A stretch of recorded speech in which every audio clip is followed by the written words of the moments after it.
Bonjour à tous. Les protéines font partie des molécules majeures pour un organisme car elles assurent de nombreux rôles qui d'ailleurs peuvent être très variés. Si les termes de protéines, protides, peptides, acides aminés vous font un peu peur, eh bien je vous propose dans cette vidéo d'introduction de voir tout cela pas à pas et d'y mettre un petit peu d'ordre. Allez go, c'est parti!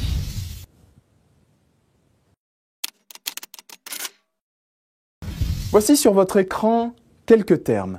Acides aminés, protéines, polypeptides, peptides, polymères d'acides aminés, etc. Eh bien, tous ces termes appartiennent à une même grande famille de biomolécules. Il s'agit des protides.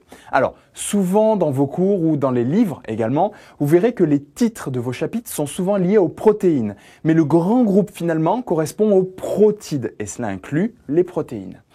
Étymologiquement, le terme de protide provient d'un mot grec qui signifie de première importance, car les protides forment des constituants extrêmement importants au niveau des cellules vivantes, et cela tant au niveau quantitatif que qualitatif. Alors quantitatif car elles représentent plus de la moitié de la masse sèche des cellules, et au niveau qualitatif car il existe d'un côté des protéines structurales et des protéines ayant une activité biologique. Bref, je ne rentre pas dans le détail tout de suite. Dans cette vidéo, nous allons nous intéresser à une catégorie, les acides aminés. Parler d'acides aminés ou aminoacides, eh bien c'est la même chose. En voici un sur votre écran.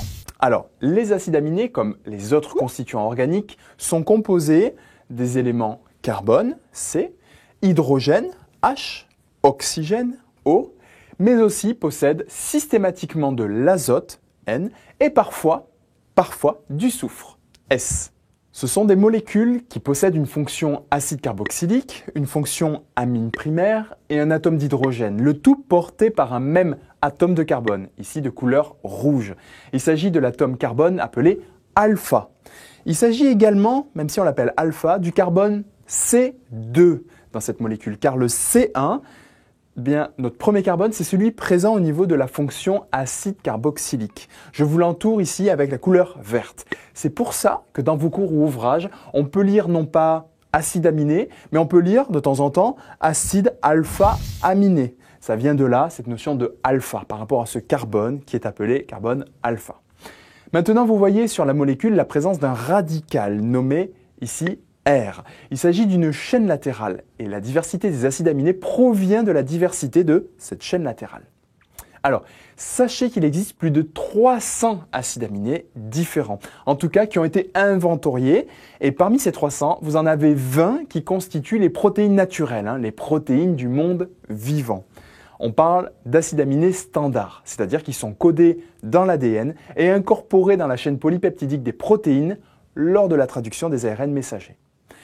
Alors chacun des 20 acides aminés possède, de par ce radical, une espèce de personnalité, une personnalité chimique particulière, et c'est l'agencement en chaîne non ramifiée de ces acides aminés qui est à l'origine de la grande diversité structurale et fonctionnelle des protéines. Et oui, les acides aminés constituent les briques de base des protéines.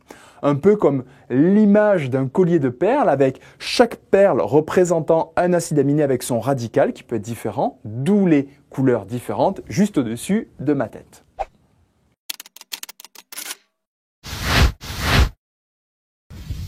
Merci à tous d'avoir regardé cette vidéo jusqu'au bout. Si vous souhaitez aller plus loin avec moi, recevoir des vidéos inédites avec des exercices spécifiques selon votre filière, si vous êtes en médecine, par exemple dans la filière PACES, ou bien en BTS diététique, ou bien encore en fac de sciences, cliquez sous la vidéo, je vous ai préparé des programmes spécifiques pour chacune de ces filières. Donc si vous voulez réussir votre année, réussir votre concours et exploser tous vos résultats, c'est maintenant en rejoignant toute une communauté d'étudiants. Je vous dis à tout de suite.